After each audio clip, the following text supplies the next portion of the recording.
Swayam Prabha. Digital India. Educated India.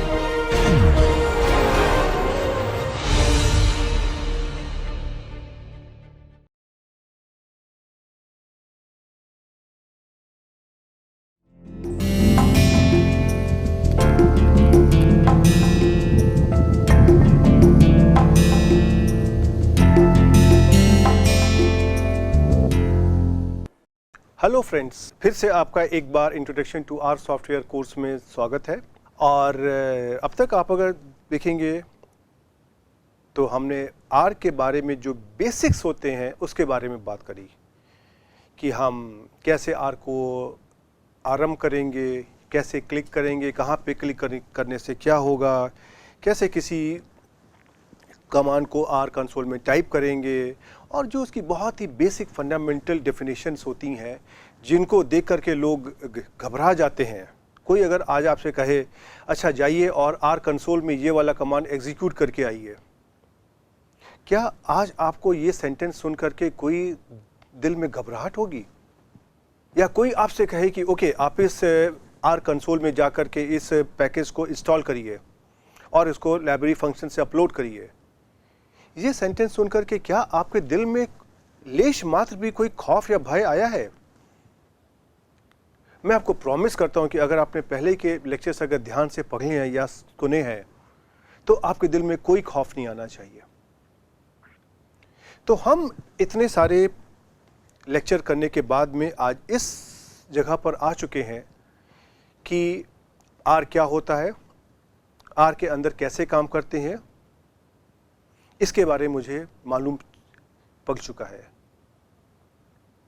ये बिल्कुल वैसे ही है कि जैसे जब हम स्कूटर या कार चलाना सीखते हैं तो कार के अंदर जब हम बैठ जाते हैं तो मुझको समझ में आ गया कि ये स्टीयरिंग है, ये एक्सीलरेटर है और ये हमारा क्लच है और ये ब्रेक है, और मुझे एक एक चीज़ों के काम क्या क्या होते हैं इसके बारे में भी पता चल गया है।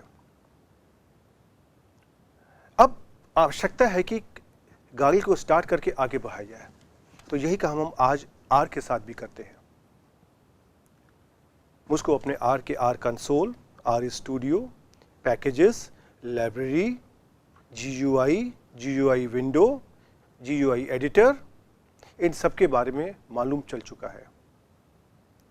अब हमको अपना प्रोग्राम लिखना है। यही तो हमारा बेसिक ऑब्जेक्टिव है सॉफ्टवेयर सीखने का, कि अगर आप सॉफ्टवेयर सीख करके अपना प्रोग्राम भी नहीं लिख पाएंगे तो फिर सीखने का फ़ायदा क्या है? तो हम इस कार की आज से शुरुआत करते हैं और हम अपना पहला कदम आगे बढ़ाते हैं प्रोग्रामिंग की ओर। अब जब भी हम कोई प्रोग्रामिंग करेंगे तो सबसे पहला काम आपका क्या होगा, किसकी आपको आवश्यकता पड़ेगी? आप कोई भी कंप्यूटेशन करोगे तो कंप्यूटेशन करने के लिए आपको एडिशन, सब्ट्रैक्शन, मल्टीप्लिकेशन, डिवीज़न, गुणा, भाग, जोड़, घटाना, सभी की आवश्यकता पड़ेगी। तो अब ये सवाल आता है कि ये काम हम आर में कैसे करें? और आर के अंदर आप अगर देखेंगे आगे आने वाले स्लाइड्स में, आर के अंदर बहुत सारे एडवांटेजेस हैं और आर के अंदर कुछ ऐसे हमारे फीचर्स हैं जो बाकी किसी सॉफ्टवेयर में नहीं है, और उससे हमारी बहुत बड़ी सहायता हो जाती है। और ख़ास तौर पे आप अगर गणित और सांख्यिकी के जो टॉपिक्स होते हैं आप उसके बारे में आप अगर आर में करने की कोशिश करते हो तो बहुत सारी चीज़ें आपकी बहुत जल्दी हो जाती हैं और बहुत आसानी से हो जाती हैं। लेकिन मुझे उसको एक एक स्टेप करके धीमे धीमे आगे बढ़ना है। यहाँ पर मैं आपको एक छोटा सा उदाहरण देना चाहूँगा कि जिन लोगों को स्विमिंग नहीं आती है, जिनको पानी में तैरना नहीं आता है, उनको लगता है कि उसमें क्या रखा है, बस इस तरह का कमांड बना, इस तरह का फेस बनाया, धड़ से पानी में जंप लगाई और यूं यूं करके हम आगे बढ़ने लगेंगे। लेकिन जरा कभी करके देखिए, इतना आसान नहीं है, लेकिन आसान भी है, क्योंकि आप दुनिया में देखिए बहुत सारे लोग तैर लेते हैं, यहाँ तक कि एक जानवर भी तैर लेता है, तो हम तो इंसान हैं। लेकिन उसको सीखना पड़ता है। आपने अगर कभी स्विमिंग सीखी है, पानी में तैरना सीखा है, तो आपका जो भी इंस्ट्रक्टर होता है वो आपको छोटे छोटे स्टेप्स पहले सिखाता है।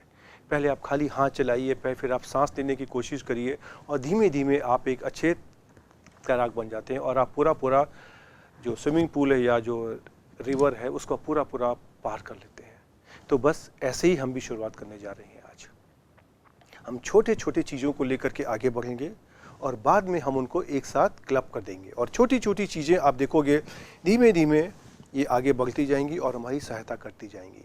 तो चलिए आज हम शुरुआत करते हैं अपने लेक्चर की और इस लेक्चर में हम आपको जो छोटे छोटे कमांड्स हैं उसके बारे में बताएंगे। और मुझको ये पता है कि आप सभी को कैलकुलेटर इस्तेमाल करना पक्का आता है 100%। तो हम शुरुआत क्यों ना यहीं से करें। पहले हम आपको ये दिखाएं कि जिस तरीके से आप एक कैलकुलेटर को इस्तेमाल करते हो ऐसे ही आप आर को भी इस्तेमाल कर सकते हो। और जब अगर ये वाला कॉन्फिडेंस आपके अंदर आ जाएगा फिर तो कोई समस्या ही नहीं है। तो ठीक है, चलिए हम आज शुरुआत करते हैं। हम और आप एक साथ हाथ पकड़ के आगे बढ़ने की कोशिश करते हैं और देखते हैं कि रिवर कैसे पार नहीं होती और आपको स्विमिंग कैसे नहीं आती है। कोई सवाल ही नहीं कि ना आए। ओके, चलिए शुरू करते हैं। ओके, सबसे पहले तो आपको मैं फिर से बता दूं एक बार कि इस लेक्चर में मैं अपनी जो भी स्लाइड्स को इस्तेमाल कर रहा हूं आप उसको मेरी इस वेबसाइट से डाउनलोड कर सकते हैं home.iitk.ac.in/SHALAB/SP मतलब स्वयं प्रभा। और इसी को आप अगर एक QR कोड के थ्रू भी अगर डाउनलोड करना चाहें तो आपने सेल फ़ोन में कोई भी फ्री का एक ऐप डाउनलोड कर लीजिए और यहाँ से आप स्कैन करेंगे। स्कैन करने के बाद में ये आपको डायरेक्ट वेबसाइट पर ले आएगा और इस वेबसाइट में जा करके आप अपने कोर्स के अंदर इस लेक्चर के करस्पॉन्डिंग जो भी लेक्चर नंबर 6 है उसके करस्पॉन्डिंग आप अपनी स्लाइड को डाउनलोड कर सकते हैं। ये सारी स्लाइड PDF फॉर्मेट में है तो ये आपको सहायता करेंगी। ओके, अब हम आते हैं बिल्कुल एक छोटी छोटी बातों पर और यहाँ से शुरुआत करते हैं। ये साइन तो अब आप पहचानते ही होंगे। जब आप आर को आरंभ करते हैं, जब आप आर के आइकन पर डबल क्लिक करके आप शुरुआत करते हैं तो सबसे पहला साइन आपको यही मिलता है और इसको हम कहते हैं, ये आर का प्रॉम्प्ट साइन है। ये एक हमारी एक कंप्यूटर की भाषा होती है, प्रॉम्प्ट। राइट, प्रॉम्प्ट साइन मतलब कि जहाँ से हम आरंभ करते हैं, जहाँ पर हम अपने कमांड को टाइप करेंगे। जो भी हमारी कमांड लाइन होगी ये हमको कैसे पता चलेगा कि हम कमांड लाइन पे हैं या हम कहीं और हैं।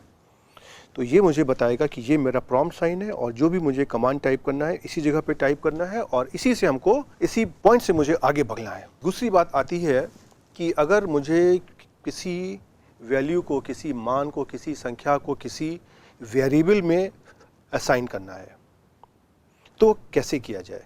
आपने कभी सोचा है कि अगर हमने गणित में आप बहुत बार लिखते हो x = 40, इसका मतलब क्या होता है?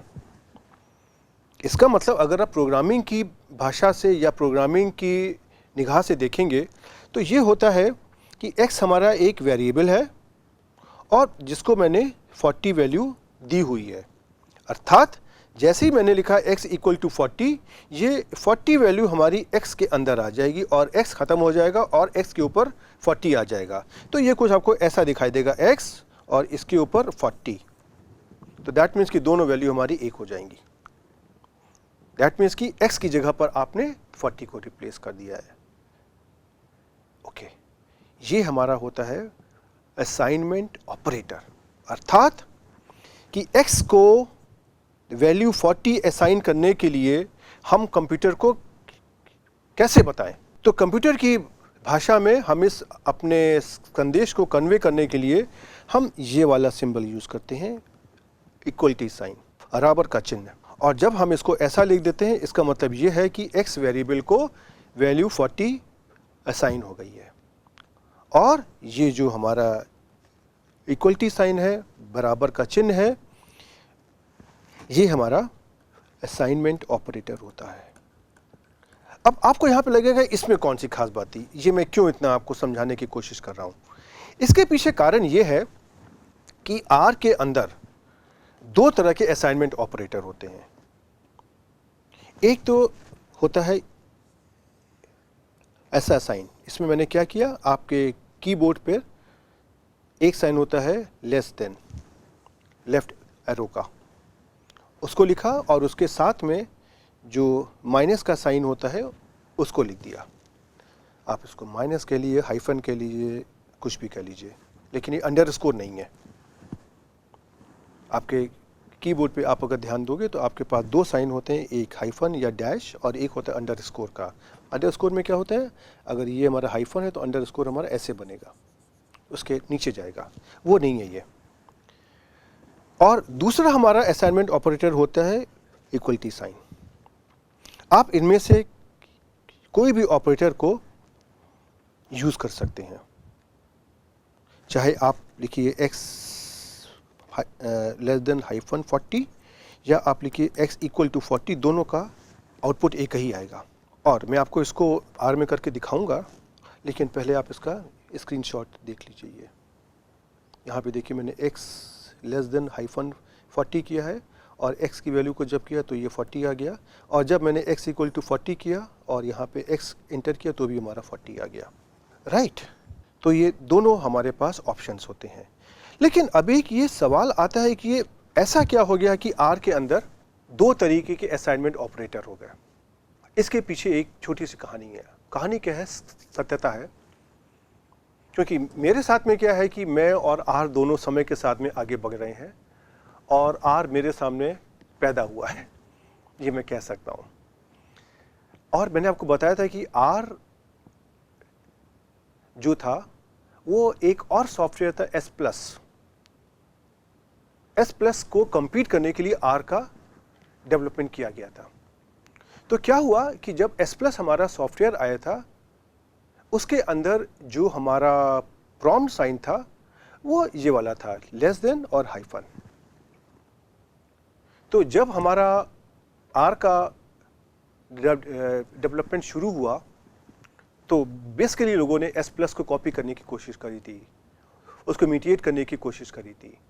तो आर के अंदर भी उन्होंने इसको ही प्रॉम्प्ट साइन बना दिया, लेस देन हाइफन। धीमे धीमे करके आर आगे बढ़ता गया और पिछले कुछ एक सालों में जो नया वर्जन आर का आया उसके अंदर उन्होंने असाइनमेंट ऑपरेटर को इक्वलिटी साइन बना दिया।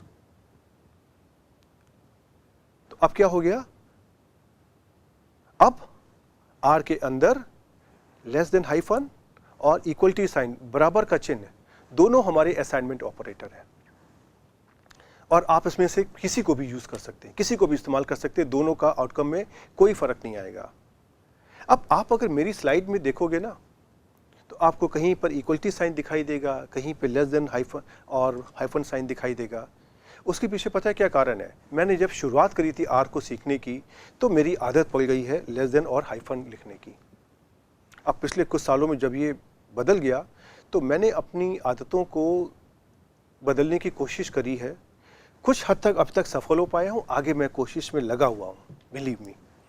इसलिए कभी कभी मैं आदतन मैं जो असाइनमेंट ऑपरेटर है उसको मैं लेस देन और हाइफन भी यूज़ कर लेता हूँ, क्योंकि वो मेरी आदत में आ चुका हुआ है, बहुत सालों की आदत है। And you know old habits die hard.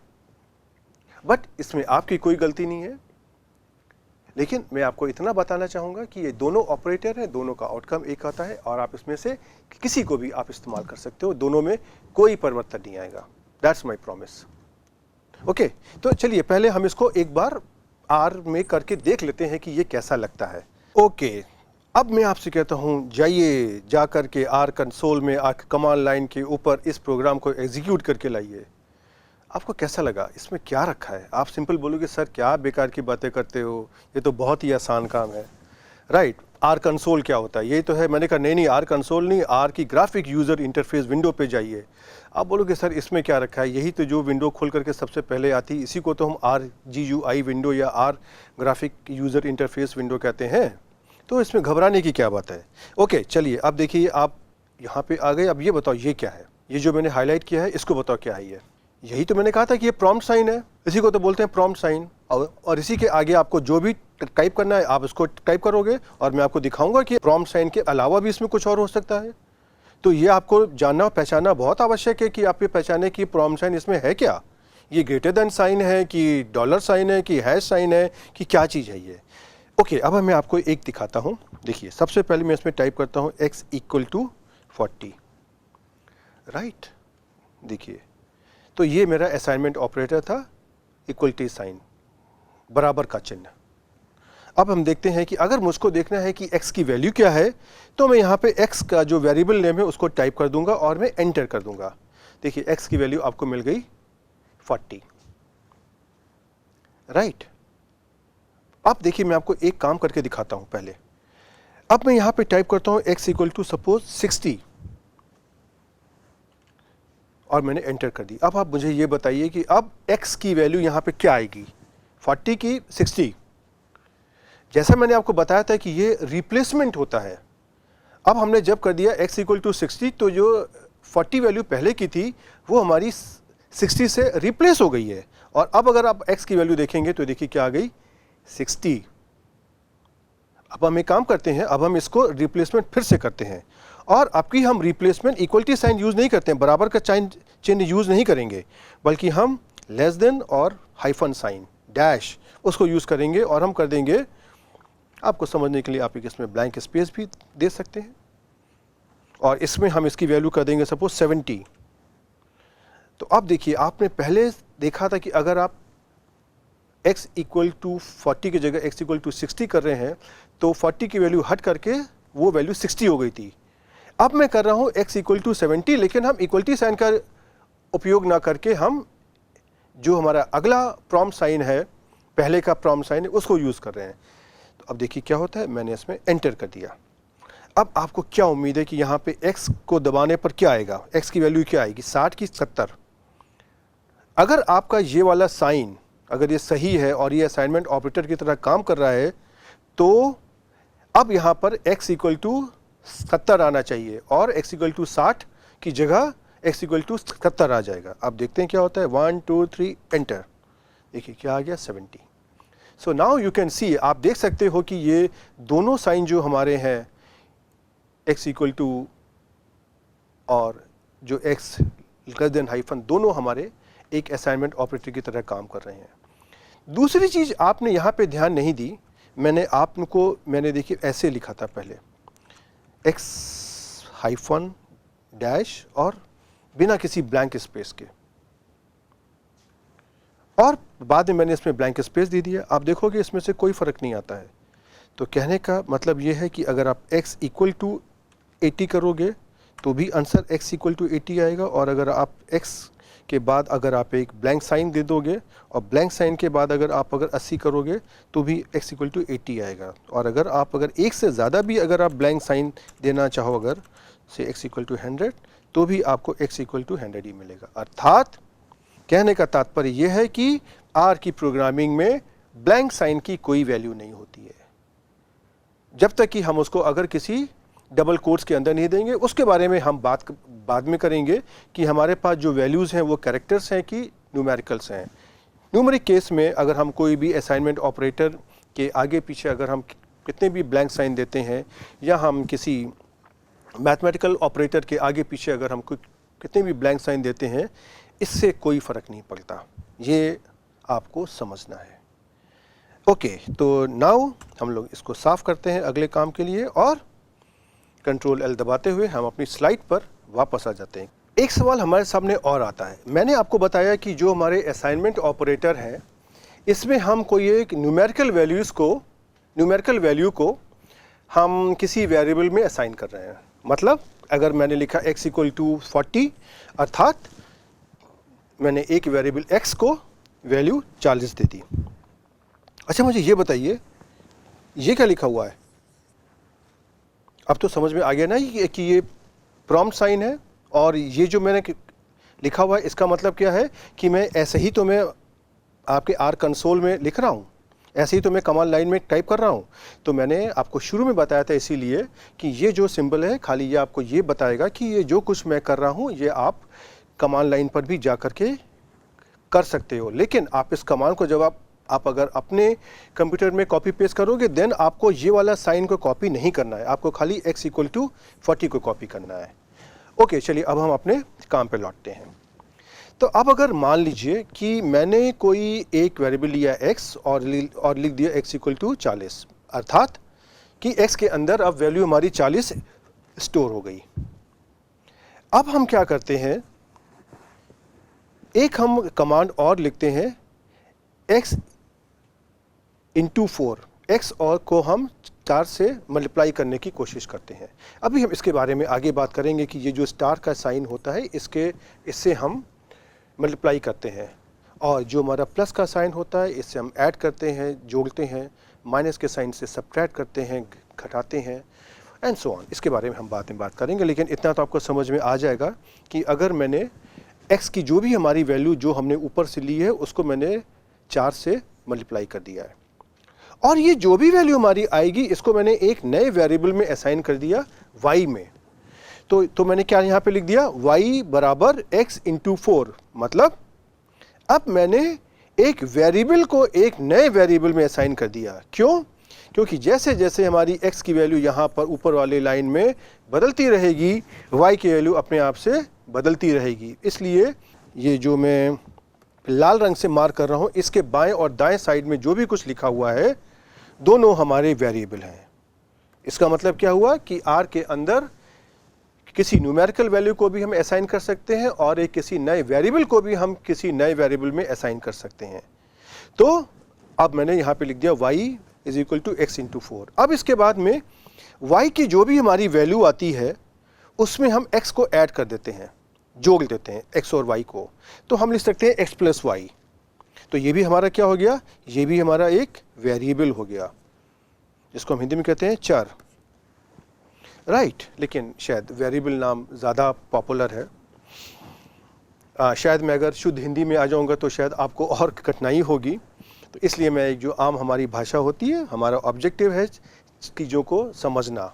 ये कोई हिंदी की क्लास नहीं है कि जहाँ पर मुझे बिल्कुल शुद्ध हिंदी में ही बात करनी है, और शायद मेरा ऑब्जेक्टिव है कि मैं आपको अच्छे से सिखा पाऊँ, इसलिए मैं एक जो आम हिंदी होती है मैं उसमें आपसे बात करना चाहता हूँ। ओके, अब ये जो हमारा एक वेरिएबल है इसको मैंने एक नए वेरिएबल में z में स्टोर कर दिया, असाइन कर दिया। तो अब आप देखिए इस इक्वलिटी साइन के दोनों ओर हमारे पास वेरिएबल है। इसका मतलब क्या हुआ कि r के अंदर हम एक न्यूमेरिकल वैल्यू को भी किसी वेरिएबल में स्टोर कर सकते हैं और किसी वेरिएबल को भी हम किसी वेरिएबल में स्टोर कर सकते हैं। चलिए हम इसको r में करके देखते हैं। देखिए मैंने यहाँ पे ले लिया x इक्वल टू 40, तो अब आप ये देख सकते हो कि x की वैल्यू क्या आ गई 40।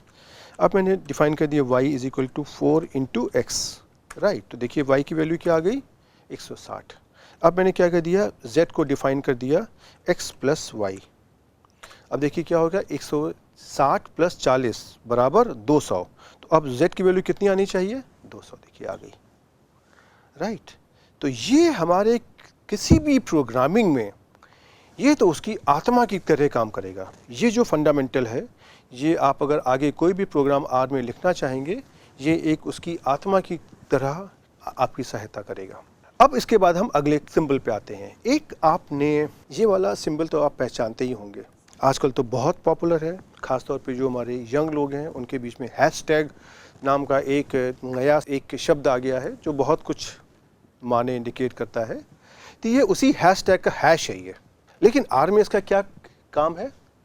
आर में इसका काम होता है कि अगर हम कोई भी सिंटैक्स अगर हम आर में लिख रहे हैं और अगर हम उस कमांड लाइन पर पहले स्थान पर अगर हम ये हैश का सिंबल अगर हम लगा देते हैं, लिख देते हैं, तो इसका मतलब होता है कि इसके आगे हमने जो भी कुछ लिखा हुआ है वो खाली कमेंट है, उसके ऊपर आर को कोई काम नहीं करता है। तो ये हम जो हैश हमारा एक जो सिंबल है, चिन्ह है, इसको हम आर को इन्फॉर्म करने की कोशिश करते हैं। इस सिंबल की सहायता से हम आर को इन्फॉर्म करते हैं कि मिस्टर आर, यहाँ पर हैश लगा हुआ है, आपको इसके आगे कुछ भी एग्जीक्यूट करने की, काम करने की आवश्यकता नहीं है। आप अगली लाइन पर आएं और जो कुछ भी मैंने लिखा है ये खाली कमेंट है। ओके, तो ये जो हमारा हैश सिंबल है ये एक कमेंट की जो स्टार्टिंग पॉइंट को ये आर को बताता है। तो ये हमारा एक सिंबल है किसके थ्रू हम आर में काम करते हैं। अब सवाल ये आता है कि इस हैश का क्या इस्तेमाल होगा। अब आप सोचिए, आपके सामने कोई एक प्रोग्राम लिखने के लिए आया, अब आपने उसमें भिन्न भिन्न तरीके के वेरिएबल्स यूज करे। अगर आपके पास डेटा है हाइट, वेट, एज, आपने सपोज दिखा दिया कि x को आपने दिखा दिया हाइट, y को दिखा दिया वेट, z को दिखा दिया एज, और आपने x, y, z को इस्तेमाल करते हुए आपने अपनी पूरी प्रोग्रामिंग कर ली। अब आपने प्रोग्रामिंग तो x, y, z के फॉर्म में करके आपने किसी को भेज दिया, लेकिन अगले को कैसे समझ में आएगा कि आपका x हाइट है कि वेट है। उसके लिए हम क्या करते हैं कि जब हम अपना प्रोग्राम लिखते हैं तो प्रोग्राम को एक अच्छा बनाने के लिए, ज़्यादा इंफॉर्मेटिव बनाने के लिए हम उसमें अपने कमेंट भी डालते जाते हैं। कमेंट डालने से क्या होगा, ये जो इंसान उस प्रोग्राम को पढ़ेगा उसको समझ में आएगा, और साथ में मुझे भी कुछ समय के बाद मैं जब ये भूल जाऊंगा कि मैंने x और y, z से क्या लिया था, तो ये मेरी भी सहायता करेगा। इसलिए ये कमेंट का साइन भी किसी भी प्रोग्रामिंग लैंग्वेज में बहुत ही आवश्यक होता है। और एक अच्छा प्रोग्राम वही होता है जहां पर हम उस प्रोग्राम के अंदर मैंने जो भी सिंबल्स यूज़ करे हैं, जो चिन्ह यूज़ किए हैं, जो लॉजिक यूज़ करे हैं, उसको मैं कमेंट करके लिख दूं, सो दैट कि अगर हमारे अलावा कोई भी इंसान अगर उस प्रोग्राम को देखने की कोशिश करता है तो उसको ये समझ में आ जाए कि मैं इसमें क्या कर रहा हूँ। इसके लिए मेरा कमेंट साइन यूज़ होता है। और आर में इस कमेंट, या आर क्या, कोई भी अगर सॉफ्टवेयर की लैंग्वेज हो, कोई भी प्रोग्रामिंग लैंग्वेज हो, उसमें एक सिंबल कमेंट के लिए हरदम दिया जाता है। आर में ये सिंबल है हैश। भूलने के लिए, अगर आप भूल जाते हो, हरदम रिमेंबर #हैश। ओके, चलिए अब हम बात करते हैं यहाँ पर एक उदाहरण की। मैंने यहाँ पे जैसे लिख दिया #mu is the mean। मान लीजिए मैंने किसी प्रोग्राम में अपने अगर मैंने कुछ अगर यूज़ किया है म्यू, तो मैंने यहाँ पे लिख दिया कि म्यू हमारा मीन है। ऐसे ही मैंने अगर आपको दिखाया कि अगर मैंने ये लिख दिया x <40, इसका मतलब क्या होता है कि x की वैल्यू हमारी 40 हो गई। लेकिन अगर मैंने यहाँ पे हैश लगा दिया है तो ये हमारा कमांड कभी एग्जीक्यूट ही नहीं होगा, राइट। जैसे देखिए हम यहाँ पे आपको उदाहरण के तौर पे दिखाते हैं। यहाँ पर मैंने लिया x = 40, और जब मैंने देखा कि x की वैल्यू हमारी 40 आ गई, अब मैंने अगली लाइन में ऐड कर दिया x = 60। तो ये क्या हो गया, यहाँ पर मैंने लगा दिया हैश साइन, तो ये हमारा क्या हो गया, कमेंट हो गया। अब कमेंट के बाद हम इसको जब एंटर करते हैं और जब हम x की वैल्यू को देखते हैं तो हम देखते हैं ये वैल्यू हमारी 60 नहीं आई, ये तो वैल्यू 40 आई है पहले वाली। इसका मतलब क्या हुआ कि ये वाला कमांड हमारा एग्जीक्यूट ही नहीं हुआ। और उसी तरीके से अगर हम उसको कोई भी कमेंट लिखना है तो मैंने यहाँ पे लिख दिया हैश, और इसके आगे जो मन चाहे मैं लिख सकता हूँ। चलिए मैं आपको इसको आर सॉफ्टवेयर में कंसोल में करके मैं दिखाता हूँ। ओके, चलिए इस स्क्रीन को कैसे साफ करना है, Ctrl+L। ओके, अब देखिए मैंने यहाँ पे एक वैल्यू ले ली x = 100। अब x = देखिए क्या हो गया 100। अब अगर मैंने एक वैल्यू ले ली x = 200 तो ये क्या हो जाएगा, आपको पता है कि x = 100 की जगह अभी ये x = 200 हो गया। अब मैं करता हूँ हैश x = 300। अब कायदे की बात क्या है कि जब हम इसको एंटर करेंगे तो x की वैल्यू को क्या होना चाहिए, 200 की 300। देखते हैं, चलिए देखिए x की वैल्यू क्या आती है, 200। मतलब ये जो मैंने अभी कमांड एग्जीक्यूट किया है इसका इसमें कोई फ़र्क नहीं पड़ा, और ये जो हमारी x = 200 आई है ये हमारी पहले वाली वैल्यू ही आई है। अर्थात जैसे ही मैंने यहाँ पे ये हैश साइन लगा दिया, आर को पता चल गया कि मुझे इस कमांड का इस्तेमाल नहीं करना है और हमको आगे लाइन में बढ़ जाना है। और इसी तरीके से आप अगर देखिए, अगर आप कुछ ऐसा लिखते हो म्यू इज़ द मीन, तो देखिए ये कुछ आपको बोल देगा एरर। लेकिन आप क्या चाहते थे, तो आप उसको कमेंट करना चाहते थे तो आप इसी सेंटेंस को लिखोगे, लेकिन पहले स्थान पर आप हैश लगा दोगे। तो देखिए अब आप इसको एग्जीक्यूट करिए, कोई एरर नहीं आती है, कोई गलती नहीं आती है, और ये आपको दिखा रहा है कि एक खाली एक कमेंट है बस ये। अब आपका कोई अगर 100 लाइन का, 1000 लाइन का, 2000 लाइन का कोई प्रोग्राम अगर है तो यहाँ से आप इसको दिखा सकते हैं कि इसमें से कौन कौन से कमेंट्स हैं और कौन कौन सी चीज़ें आपके इस्तेमाल करने वाली हैं। ओके, अब इसके बाद हम एक और जो हमारा आर का पार्ट है उसकी हम बात करते हैं। आर जो हमारा है केस सेंसिटिव है, रिमेंबर। इसका मतलब क्या होता है कि अगर कोई कैपिटल अल्फ़ाबेट में कोई अगर मैंने सिंबल लिया है, उदाहरण के लिए मैंने लिया कैपिटल एक्स, और स्मॉल लेटर का जो अल्फ़ाबेट होता है उसको अगर लिया है स्मॉल एक्स, तो ये एक्स और एक्स दोनों ये अलग अलग हैं।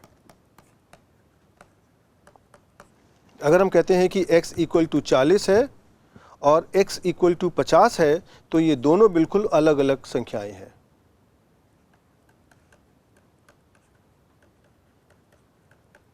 राइट, ये बिल्कुल अलग अलग संख्याएं हैं ये। इसीलिए आपको हरदम याद रखना है, और ये एक आर की प्रोग्रामिंग में गलती होने का बहुत बड़ा कारण होता है कि आपने डिफाइन किया, आपने इसको कैपिटल एक्स और बाद में आपने इसको टाइप कर दिया स्मॉल एक्स। अब पता चला कि आपने कैपिटल एक्स को तो वैल्यू दी थी 40 और स्मॉल एक्स को की थी 50। आप इसमें से ऐड कर रहे हो, क्या बोलते हैं, आपको अगर 2x करना अगर है तो आपने इसको 2 स्मॉल एक्स कर दिया, तो इसकी वैल्यू क्या आ जाएगी 2 × 50 मतलब कि 100। लेकिन आपको चाहिए क्या थी, आपको तो जो आपकी आवश्यक वैल्यू जो आपको चाहिए थी वो तो 2 × x थी, कैपिटल एक्स। तो ये 2 × 40 होनी चाहिए थी और ये 80 होनी चाहिए थी। लेकिन बहुत बड़े प्रोग्राम में आपको ये कभी पता ही नहीं चलेगा। और एक बहुत बड़ी एक कॉमन मिस्टेक होती है कि कभी अगर हम अपने जैसे MS वर्ड में अगर हम प्रोग्राम को टाइप करते हैं और अगर उसको हम कॉपी करके अगर हम यहाँ पे पेस्ट करने की कोशिश करते हैं, तो आपने देखा होगा कि वर्ड में या बहुत सारे सॉफ्टवेयर में ऑटो कैपिटल का एक ऑप्शन होता है, ऑटो फॉर्मेट का ऑप्शन होता है कि अगर आपने लाइन के आरंभ में कोई अगर लेटर लिखा है और आप जैसे ही आगे बढ़ोगे वो अपने हिसाब से कैपिटल लेटर बन जाता है। तो अगर आपने किसी प्रोग्राम को अगर आपने MS वर्ड या इस तरह के सॉफ्टवेयर में लिखा हुआ है तो उसमें से गलती होने के बहुत चांसेस होते हैं। हम इसीलिए आपको कहते हैं कि अगर आपको अपना प्रोग्राम लिखना है तो आप जो आर कंसोल का GUI एडिटर है या जो आर स्टूडियो का GUI एडिटर है, आप वहाँ पर लिखिए, वहाँ पर इस तरह की समस्याएं नहीं आती हैं। ओके, तो अब आप देखिए, मैं आपको यहाँ पे एक उदाहरण दिखाता हूँ। मैंने यहाँ पे 2 वैल्यू ली हैं, कैपिटल X इक्वल टू 40 और स्मॉल x इक्वल टू 50। अब मैं इसको देखिए यहाँ पर एग्जीक्यूट करता हूँ। मैंने यहाँ पर देखिए ले लिया है स्मॉल x इक्वल टू 40 और यहाँ पे मैंने ले लिया है कैपिटल X इक्वल टू 50। मैंने एक मिस्टेक कर दी, मुझको चाहिए था कैपिटल X इक्वल टू 40, लेकिन मैंने स्मॉल x कर दिया, और स्मॉल x हमको चाहिए था 50, मैंने उसको कैपिटल X 50 कर दिया। अब जब हम आउटकम देखने की कोशिश करेंगे तो हमारे दिमाग में तो यही है कि हम ये चाहते हैं कि स्मॉल x इक्वल टू 50 आना चाहिए, क्योंकि ये मेरा यहाँ पर लिखा हुआ है, लेकिन हमारा ये आएगा x इक्वल टू 40। क्यों? क्योंकि x इक्वल टू 40 मैंने यहाँ पर डिफाइन किया है। ओके, तो चलिए अब इसको हम पहले R में करके देख लेते हैं एक बार कि ये कैसा लगेगा। ओके, अब हम देखिए यहाँ पे कैपिटल X की वैल्यू लेते हैं। Capital X equal to suppose 70 और small x equal to suppose 80। अब आप देखिए कैपिटल X को दबाएंगे तो ये क्या वैल्यू आएगी 70, और स्मॉल x को दबाएंगे तो ये आएगी 80। आपको अगर x में देखने में अगर दिक्कत हो रही है तो हम इसमें से कोई और वेरिएबल ले लेते हैं L।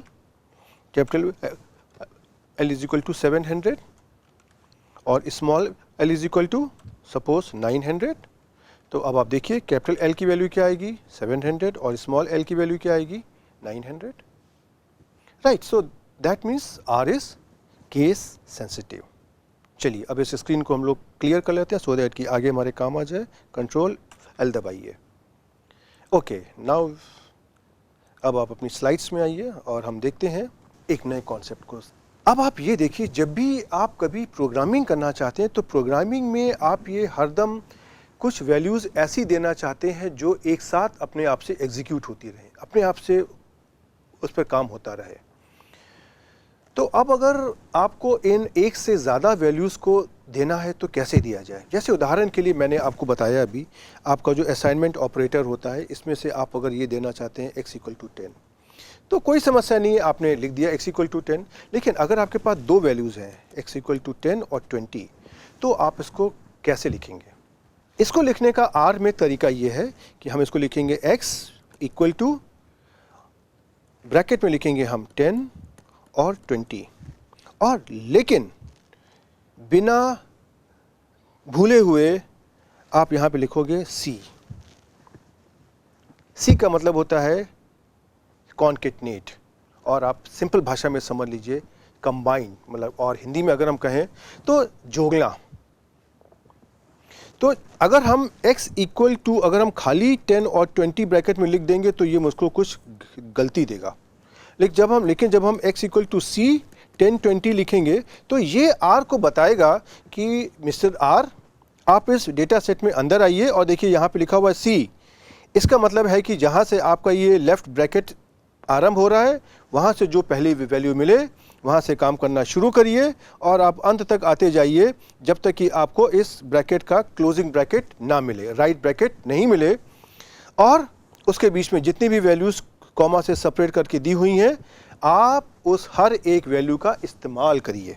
ओके, तो अगर हमको आर में अपने डेटा को देना है, डेटा को कंबाइन करके देना है, तो हमारा कमांड होता है सी, और इसका हमारा फॉर्मेट क्या होता है कि सी के साथ हम ब्रैकेट के अंदर सारी वैल्यूज़ लिख देते हैं और उन सारी वैल्यूज़ को हम कॉमा से सेपरेट कर देते हैं।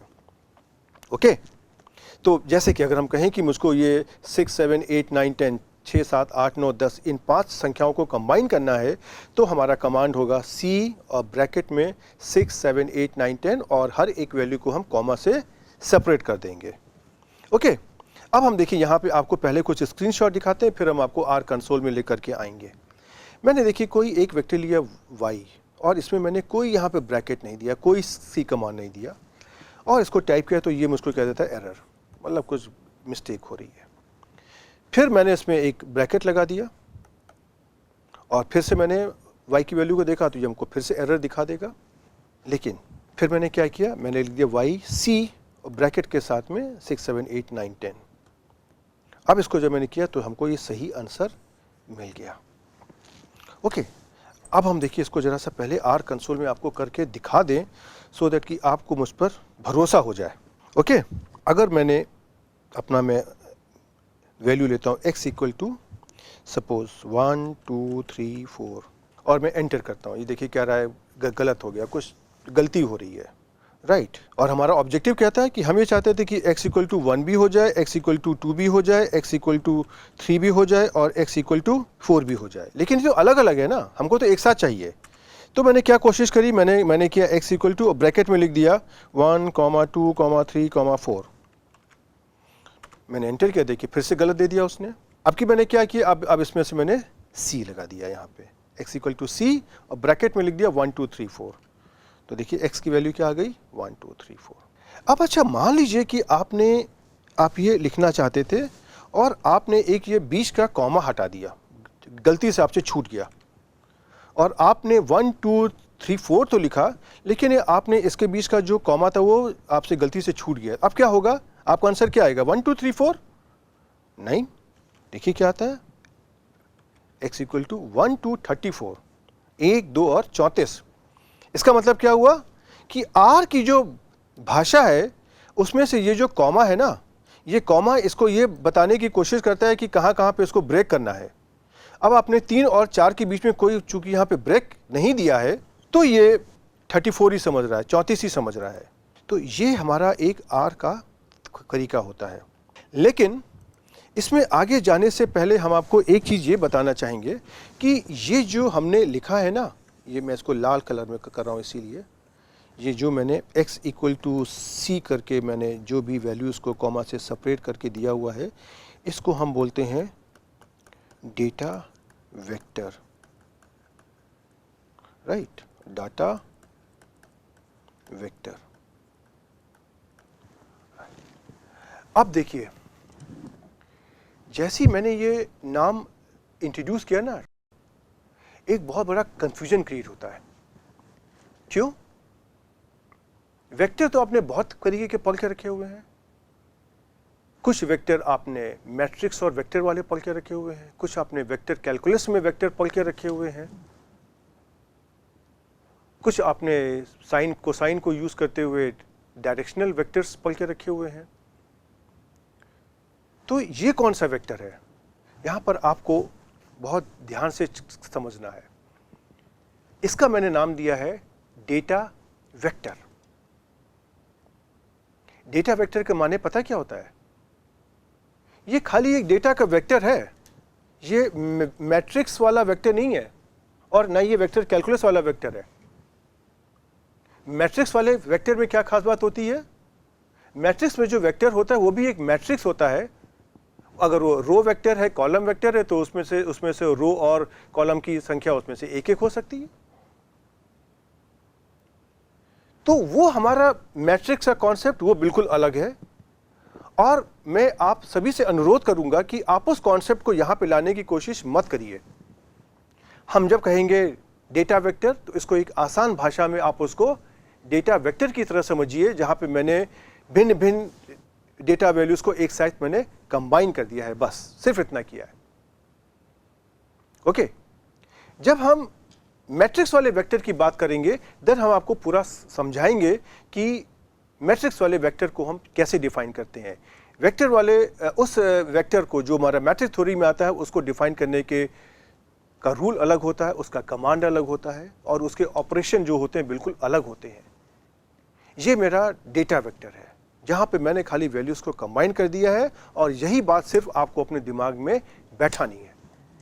ओके, अब हम देखिएगा आगे आने वाले ऑपरेशंस में आपको हम दो तरीके के ऑपरेशन बताएंगे, addition, multiplication, division, subtraction, BODMAS rule, जो भी आपने सिंपल कैलकुलेटर के रूल पकड़ रखे हैं। मैं आपको पहले तो एक सिंगल अंकों पर बताऊंगा। मैं 2 और 2 को खाली मल्टीप्लाई करूंगा, 2 और 2 को ही ऐड करूंगा, सब्ट्रैक्ट करूंगा। उसके बाद में ये जो सिंगल नंबर है इसकी जगह मैं डेटा वेक्टर ले लूंगा। तो हमारे पास कई सारे ऑप्शन होंगे कि अगर हम 2 सिंगल डेटा को आपस में मल्टीप्लाई करते हैं या ऐड करते हैं तो क्या होता है। हम अगर 2 डेटा वेक्टर्स को आपस में मल्टीप्लाई करते हैं, ऐड करते हैं तो क्या होता है। हम अगर एक डेटा वेक्टर और एक अगर सिंगल वैल्यू को अगर हम मल्टीप्लाई करते हैं, ऐड करते हैं, ऐसा कुछ भी करना चाहे तो उससे क्या होता है। तो अब ये हमारे सामने बहुत सारे सवाल खाली हो गए। इसमें घबराने की क्या बात है, हम लोग एक एक करके देखते हैं। हम बहुत सारे उदाहरण लेंगे और आपको हम दिखाने की कोशिश करेंगे। आप उसमें से देखिए क्या क्या होता है। जब एक बार समझ में आ जाएगा तो फिर क्या दिक्कत की बात है। चलिए हम सबसे पहले एक सबसे आसान वाले उदाहरण लेते हैं। और जैसे आप कैलकुलेटर में काम करते हो ना, कि अगर आपको 2 नंबर को मल्टीप्लाई करना है तो आप क्या करते हो। जैसे आपको 3 × 5 करना है, 3 और 5 को मल्टीप्लाई करना है तो क्या करते हो, 3 और मल्टीप्लिकेशन का साइन होता है स्टार और दबा देते हो 5 और फिर दबा देते हो इक्वलिटी साइन या एंटर। बात तो एक ही है। जो आपका कैलकुलेटर में इक्वलिटी साइन होता है, बराबर का चिन्ह होता है, वही तो हमारा कंप्यूटर के कीबोर्ड पे एंटर साइन होता है। राइट, यही तो करना है आपको। चलिए हम आगे करते हैं। ओके, अब हम देखिए यहां से आपको बताने जा रहे हैं कि आर को हम भिन्न भिन्न तरीके से कैसे इस्तेमाल कर सकते हैं। तो सबसे पहले तो हम आपको बताते हैं कि अगर आपको 2 नंबरों को जोड़ना है आर में तो कैसे करेंगे। बहुत सिंपल है, जैसे आपने पहले किया है कैलकुलेटर में, सिर्फ उसी को फॉलो करना है। 3 + 5 ये हमको 3 और 5 को जोड़ देगा और जिसका आंसर आ जाएगा 8। तो 3 + 5 हमारा क्या हो गया, कमांड, और 8 हमारा क्या हो गया, आउटपुट। अब देखिए मैंने इसको यहाँ पे हैश के साइन से लिख दिया है। तो जब इसको अगर हम आर पर भी लिखेंगे ना तो ये 3 + 5 को तो एग्जीक्यूट करेगा, लेकिन जब ये हैश के आगे जो लिखा है उसको कैलकुलेट नहीं करेगा ये। ओके, और उसी तरीके से अगर मुझको 3 और 5 को मल्टीप्लाई करना है तो हमारा कमांड होगा 3 * 5। इसका मतलब क्या हुआ, जोड़ने का हमारा कमांड है प्लस धन का चिन्ह जो हम बचपन में पढ़ते थे, और मल्टीप्लाई करने का कौन सा सिंबल है, स्टार। यहाँ पे आपको थोड़ा सा ध्यान देना है कि जो हम अपने बुक्स में पढ़ते थे, किताबों में गणित के साइन, वो कुछ क्रॉस करके पढ़ते थे ऐसे, लेकिन जो हमारा कंप्यूटर की प्रोग्रामिंग की लैंग्वेज में हम इसको स्टार की तरह साइन यूज़ करते हैं। ओके, तो आप अगर देखेंगे यहाँ पर मैंने इसी आउटपुट को आपको दिखाया भी है। 3 और 5 को जब आप ऐड करोगे तो आंसर आ जाएगा 8, और 3 और 5 को जब आप मल्टीप्लाई करोगे तो आपका आंसर आ जाएगा 15। क्यों? अरे 3 5 15 होता है भाई। ओके चलिए, ऐसे ही अगर आपको सब्ट्रैक्ट करना है, हटाना है, तो कैसे करेंगे? जो आपने बचपन से आज तक नियम पढ़ा हुआ है खाली उसी को तो फॉलो करना है। अगर मुझको 3 में से 5 को सब्ट्रैक्ट करना है तो हम 3 माइनस 5 लिख देंगे बस। ये माइनस साइन जो होता है यही तो दिखाता है कि हमको दो वैल्यूज़ को सब्ट्रैक्ट करना है या किस वैल्यू को किस वैल्यू से सब्ट्रैक्ट करना है। यही कमांड हमारा यहाँ भी चलेगा और इसका आंसर हमारा आ जाएगा -2। और उसी तरीके से अगर हम डिवाइड करना चाहते हैं, भाग देना चाहते हैं, तो आपने किताबों में पढ़ा था हमारा कुछ सिंबल ऐसा होता है। अगर हम 5 में 2 का भाग देना चाहते हैं तो हमारा सिंबल कुछ ऐसा होता था। एक ही हाइफन साइन लिख करके ऊपर नीचे हम दो बिंदु लगा देते थे। लेकिन जब हम प्रोग्रामिंग के लैंग्वेज में करते हैं तो इसको हम बैकस्लैश से लिखते हैं। तो ये हमारा साइन हो जाएगा 5\2। और ये अगर आप इसका आंसर देखेंगे तो जैसे देखिए आपने करके बचपन में करके रखा है 2 2 जा 4, 5.4 गया 1, यहाँ पॉइंट लगाया, यहाँ पे 0 कर दिया और 2.5 हो गया 10 और रिमाइंडर 0। तो आंसर हमारा क्या आ गया 2.5। ओके, ये मैंने आपको इसलिए करके बताया है, शायद आपको हंसी आ रही होगी अपने ऊपर या हमारे ऊपर कि मैंने आपको ये कैलकुलेशन करके क्यों दिखाया है, क्योंकि आगे आने वाले समय में आपको कुछ और तरीके के भी डिविजन्स करके दिखाऊंगा। अब इसके अलावा अगर आपके पास कोई एक ऐसा एक्सप्रेशन है यहाँ पर आपके ये मल्टीप्लिकेशन, एडिशन, डिवीजन और सब्ट्रैक्शन चारों तरह के होते हैं, हो सकता है उसके अंदर कुछ ब्रैकेट्स भी हों, तो वहाँ पर हमारा जो आपने बचपन में अपना एक नियम पढ़ कर रखा है BODMAS मतलब bracket of division, multiplication, addition and subtraction. Bracket का B, ऑफ का O, डिवीजन का D, मल्टीप्लिकेशन का M, एडिशन का A, सब्ट्रैक्शन का S। जो आपने पढ़ के रखा था रूल, वही रूल यहाँ पर भी अप्लाई होगा। अब मैं आपको इसको नहीं बताऊँगा, ये तो फिर आपको हम पर भी हंसी आएगी कि इतना छोटा सा काम मैं क्यों बता रहा हूँ। लेकिन अगर मैं इस तरीके का कोई भी एक्सप्रेशन लिखूंगा तो इसके अंदर BODMAS का रूल चलेगा और ये हमको यहाँ पर ऐसा आउटकम दे देगा। चलिए, इसको हम करने के पहले हम आपको इसको R में करके दिखाते हैं। चलिए, अब आप देखिए, अगर मैं करता हूँ 4 + 7, देखिए ये हमारा कितना हो गया 11। अगर मैं करता हूँ 4 - 7 तो देखिए क्या हो गया -3। ओके, अगर मैंने कर दिया 4 × 7 तो देखिए क्या हो गया 28। 4 7 = 28। और अगर मैंने कर दिया 4 / 7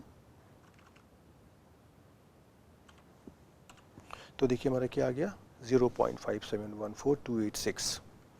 ओके, इसी तरीके से अगर हम आपको आसानी करनी है तो 8 को मैंने 4 से डिवाइड कर दिया तो आंसर क्या आ जाएगा 2। तो आप देख सकते हो कि इसका आंसर हमारा पॉइंट में भी आता है और इंटीजर में भी आता है, दोनों पॉसिबिलिटी हैं। ओके, तो और अगर मान लीजिए 10 को 3 से डिवाइड करोगे तो देखिए 3.33 लेकिन ये 6 डिजिट के बाद में अपने आप से रुक जाएगा, राइट। और अगर 20 को अगर 3 से डिवाइड करोगे तो देखिए ये उसी रूल को फॉलो करेगा, ये 6 से आगे जाता जाएगा और अंत वाली नंबर को ये राउंड ऑफ कर देगा। ये सब तो नियम आपको मालूम ही होंगे। ओके, आप इन जो नंबर ऑफ डिजिट्स आ रही हैं कि 6 होनी चाहिए, कि 4 होनी चाहिए, कि 20 होनी चाहिए, कि 2 होनी चाहिए, आप इसको भी कंट्रोल कर सकते हो। इसके बारे में हम आगे धीमे धीमे बात करेंगे।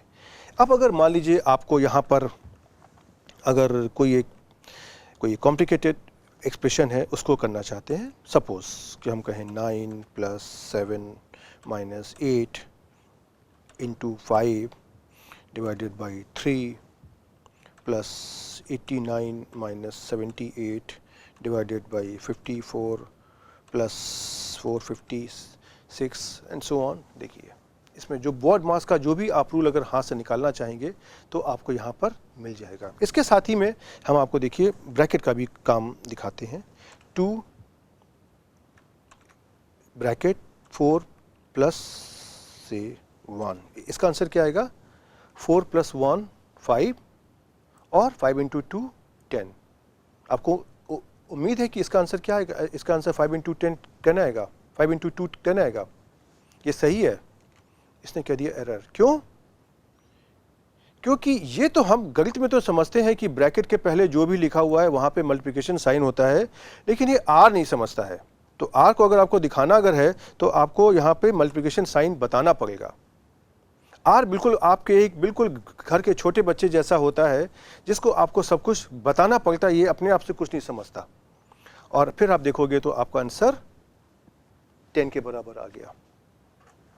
ओके, उसी तरीके से आप अगर कोई भी अगर आप एक्सप्रेशन लेते हो 9 प्लस से है ब्रैकेट में 7 माइनस 8 इंटू हेयर 5, 78 माइनस से 8 79 divided by 6 plus 9 and so on. कुछ भी आप अगर, और अगर आपको अगर दो ब्रैकेट भी भीगर भीगर लगाने अगर हैं, अगर कि 7 प्लस 9 माइनस 12, तो ये भी पॉसिबल है। बट आपको बस यही करना है कि जितने आपने ब्रैकेट लगाए हैं उतने ही ब्रैकेट, कितने आपने ब्रैकेट खोले हैं उतने ही ब्रैकेट से आप उसको बंद भी करना है। देखिए आपका आंसर आ जाएगा। और एक मिस्टेक करते हैं हम लोग, पुराना वाला एक्सप्रेशन ले करके मैं यहाँ पे एक ब्रैकेट हटा देता हूँ। अब मैं यहाँ पे आपको दो चीज़ें दिखाना चाहता हूँ। मैंने आपको क्या बताया था कि ये जो हमारा सिंबल है ग्रेटर देन साइन, ये मेरा प्रॉम्प्ट साइन है। इसके अलावा क्या क्या कोई सिंबल होता है? अब मैं आपको देखिए दिखाता हूँ क्या होगा। यहाँ से ये एक प्लस साइन दे रहा है मेरे को, ये प्रॉम्प्ट नहीं दे रहा है, प्लस साइन दे रहा है। प्लस साइन का मतलब पता क्या है कि आपका अभी सिंटैक्स खत्म नहीं हुआ है, आपने कुछ छोड़ दिया है। अब क्या छोड़ा है ये आपको देखना है। अब यहाँ तो हमको ये दिखाई पड़ रहा है कि मैंने यहाँ पे एक ब्रैकेट का साइन छोड़ दिया है, तो मैंने यहाँ पे ब्रैकेट का साइन लगा दिया और जैसे ही मैंने ये साइन लगाया और मैंने एंटर किया, आपको आंसर देखिए मिल गया। और ये वही आंसर मिला जो आपको ऊपर मिला था। तो यहाँ से मैंने आपको देखिए दिखाने की कोशिश करी है कि आपके पास यहाँ पे कई तरह के प्रॉम्प्ट साइन हो सकते हैं। तो जहाँ पर अगर ये प्लस लिख करके आ रहा है, इसका मतलब है कि अभी आगे आपको कंटिन्यू करना है। और जब आपका ये प्रॉम्प्ट साइन बन के आ जाए तब आप ये समझ लीजिए कि आपका सिंटैक्स कंप्लीट हो गया है। और अगर इसको एंटर करने के बाद में अगर आपका फिर से प्रॉम्प्ट साइन आ जाता है, इसका मतलब कि आपका कमांड एग्जीक्यूट हो गया है। और अगर ये प्रॉम्प्ट साइन नहीं आता है तो इसका मतलब कि कमांड एग्जीक्यूट नहीं हुआ है और आपने कोई गलती करी है। जैसे कि आपने देखिए ये वाली गलती करी थी, जब आपने किया तो आपका यहाँ पे आ गया एरर, और यहाँ पे प्रॉम्प्ट साइन के पहले एरर आ गई, मतलब कि आपने कोई मिस्टेक करी है। लेकिन आप अगर इसी कमांड को आप अगर यहाँ पर स्टार लगा देते हैं, देन आप इंटर करोगे तो देखिए कोई एरर नहीं आई और आपका फिर से आपका प्रॉम्प्ट साइन आ गया और उसके पहले आपका जो उत्तर है वो भी आ गया। तो ऐसे आपको इन कैलकुलेशंस को आगे समझना है आर के अंदर। ओके, अब हम आपको एक और कमांड बताते हैं जिसको कहते हैं पावर ऑपरेटर। पावर का मतलब पता है आपको ना? घात। घात मतलब कि अगर आपको निकालना है 2 की घात 2, मतलब 2 रेज़ टू द पावर 2, तो ये इसका मतलब क्या होता है? 2 इंटू 2, मतलब कि हमको 2 को 2 बार मल्टीप्लाई करना है, आंसर हमारा आ जाएगा 4। अगर हम लिखते हैं 2 cube 2 raise to power of 3, इसका मतलब क्या होता है? 2 इंटू 2 इंटू 2, 3 बार हमको ये जो है ये हमको बता रहा है कि हमको कितनी बार 2 को आपस में मल्टीप्लाई करना है। इसका आंसर आ जाएगा हमारा 8। तो ये जो हमारे पावर ऑपरेटर होते हैं इसको हम बोलते हैं पावर ऑपरेटर इंग्लिश में, और हिंदी में बोलते हैं घात। ये जो हमारे पावर ऑपरेटर्स होते हैं इनको हम आर में एग्जीक्यूट करने के लिए हमारे पास 2 ऑप्शंस हैं। हमारे पास 2 तरह के सिंबल हैं। हम एक तो हैट साइन आप देखोगे आपके कीबोर्ड में होता है, इसको हम बोलते हैं हैट साइन। हम हैट साइन को भी इस्तेमाल कर सकते हैं और हम 2 स्टार अगर हम लगा दें, मतलब कि 2 बार हम मल्टीप्लाई करने का साइन लगा दें अगर हम, तो इसको भी हम पावर ऑपरेटर की तरह यूज़ कर सकते हैं। राइट, तो जैसे उदाहरण के लिए आप अगर देखिए मैंने यहाँ पे लिखा है 3 हैट 3, इसका मतलब पता है क्या हुआ? 3 क्यूब, मतलब 3 इंटू 3, इसका आंसर आपका आ जाएगा 27। और इसी चीज़ को अगर हम ऐसे भी लिख दें 3 डबल स्टार 3, जैसे मैंने यहाँ पे लिखा हुआ है, तो भी इसका आंसर आपका 27 आ जाएगा। तो आपका जो पावर ऑपरेटर होता है एक तो हो गया हैट साइन या 2 स्टार्स, आप इसमें से किसी को भी यूज़ कर लीजिए, कोई फ़र्क नहीं पड़ता है। और इसी को हम आगे अगर बढ़ाते हैं तो आपको ये मालूम है कि अगर मुझको 1/√2 की वैल्यू अगर निकालना अगर है तो हम इसको कैसे निकालते हैं, 2⁻⁻⁻², या इसको हम ऐसे दे सकते हैं 2⁻⁻⁻0.5। और अगर हमको अगर खाली √3 की वैल्यू निकालनी है तो इसको हम ले सकते हैं 3⁻1/2 इज इक्वल टू, और या इसको हम ऐसे लिखते हैं 3⁻0.5। तो इसी रूल को हम यहाँ भी लगाते हैं आर के अंदर। और अगर हमको इस तरह के पावर ऑपरेटर्स में अगर किसी फ्रैक्शन को भी लेना है तो भी हम इसको इस्तेमाल कर सकते हैं। जैसे उदाहरण के लिए अगर मुझे √3 की वैल्यू निकालनी है तो इसको मैंने यहाँ पे लिख दिया 3⁻0.5 और इसकी वैल्यू हमारी 1.732051 आ गई। और इसी को अगर मुझको डबल स्टार के फॉर्म में लिखना है तो उसको मैंने 3⁻0.5 लिख दिया, तो भी मुझको √3 की वैल्यू ही मिलेगी। और अगर मुझको 1/√3 की वैल्यू निकालनी है तो मैंने यहाँ पे 3⁻⁻0.5 लिख दिया। अब आप यहाँ पे चाहे ऐसे लिख लीजिए, चाहे आप यहाँ पे ब्रैकेट लगा लीजिए, ये आपकी इच्छा है। ओके, अब हम जरा सा इन्हीं ऑपरेशन को आपको हम आर कंसोल पर करके दिखाते हैं। कंट्रोल एल दबा के सबसे पहले मैंने अपनी स्क्रीन को क्लियर कर लिया। अब मैं देखिए करता हूँ 2⁻3, इसका मतलब क्या हो गया, 2 × 2 × 3 दैट इज़ 8। और इसी काम को मैंने अगर 2⁻3 कर दिया तो देखिए आपको क्या मिल गया, 8, एक ही चीज़ मिल गई। और अगर 2 मैंने अगर 0.5 कर दिया तो ये हमको √2 मिल जाएगा। और अगर मैंने अगर 2 -0.5 कर दिया तो हमको 1/√2 की वैल्यू मिल जाएगा। और इसी काम को अगर हम डबल स्टार की जगह अगर हम हैट भी कर देते हैं 2⁻0.5 तो ये भी हमको √2 की वैल्यू देगा। देखिए आप यहाँ से ये वैल्यू और ये वैल्यू को आप कंपेयर कर सकते हो। और ऐसी अगर मुझको अगर 1/√2 की वैल्यू निकालनी है तो भी हम इसमें से डबल स्टार की जगह हैट का इस्तेमाल कर सकते हैं। और आप देख सकते हो कि ये वैल्यू हमारी यहाँ पर हो गई। ओके, सो अब हम इस लेक्चर को समाप्त करते हैं। और इस लेक्चर में आपने देखा कि हम आर को एज अ कैलकुलेटर कैसे इस्तेमाल कर सकते हैं। और हमारे ऑपरेशन बहुत ही आसान है। आज के ज़माने में अगर किसी बच्चे को ये कहा जाए, किसी कैंडिडेट को, स्टूडेंट को ये कहा जाए कि आपको कैलकुलेटर नहीं आता, तो ये बहुत अचंभे की बात होगी। तो ये कैलकुलेशंस हमारे कैलकुलेटर की तरह से हो रहे हैं। बॉडमास का रूल लग रहा है, बस आपको यहाँ पे पावर ऑपरेटर है जो एक आपने अलग से सीखा है। और डिवीज़न का से सिंबल अलग होता है, लेकिन वो भी बिल्कुल कैलकुलेटर की तरीके से है। तो अब मैं आपको रिक्वेस्ट करूँगा कि आप ये छोटे छोटे एग्जाम्पल लेकर के, जहाँ पे आप अपने हाथ से कैलकुलेट कर सकते हो, आप वो एग्जाम्पल लो, अपने हाथ से कैलकुलेट करो और उसको देखो कि अगर आपको वही काम आर में करना है तो आप कैसे करोगे।